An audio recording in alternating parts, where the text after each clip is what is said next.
mengubah putusan pengadilan tindak pidana korupsi pada pengadilan negeri Jakarta Pusat nomor 70 Khusus PPK 2024 pengadilan negeri Jakarta Pusat tanggal 23 Desember 2024 yang dimintakan banding tersebut sehingga amal selengkapnya berbunyi sebagai berikut. 1. Harvey Muiz divonis 20 tahun penjara oleh Pengadilan Tinggi DKI Jakarta dalam putusan banding terkait kasus korupsi timah yang merugikan negara hingga 300 triliun rupiah. Secara bersama-sama sebagai mana diatur di dalam dakwaan ke-1 primer dan ke-2 primer.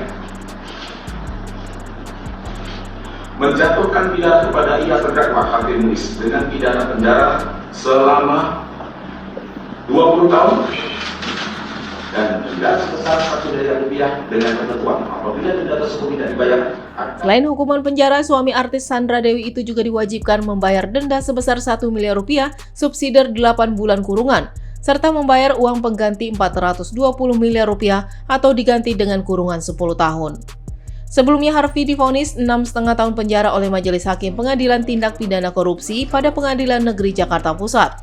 Ia juga diwajibkan membayar denda 1 miliar rupiah dan uang pengganti 210 miliar rupiah. Selain itu, Hakim juga memerintahkan untuk merampas seluruh aset Harvey yang berkaitan dengan perkara untuk negara sebagai bagian dari pembayaran uang pengganti.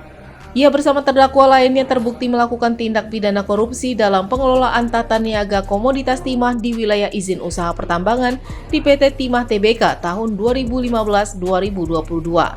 Selain itu, Harvey juga terbukti melakukan tindak pidana pencucian uang. Selain Harvey, Hakim Pengadilan Tinggi juga membacakan putusan banding untuk terdakwa Helena Lim. Hakim juga menambah hukuman Helena menjadi 10 tahun penjara, denda 1 miliar rupiah, dan uang pengganti 210 miliar rupiah. Sebelumnya Helena divonis 5 tahun penjara, denda 759 juta, dan uang pengganti 900 juta rupiah. Tim UTV mengabarkan.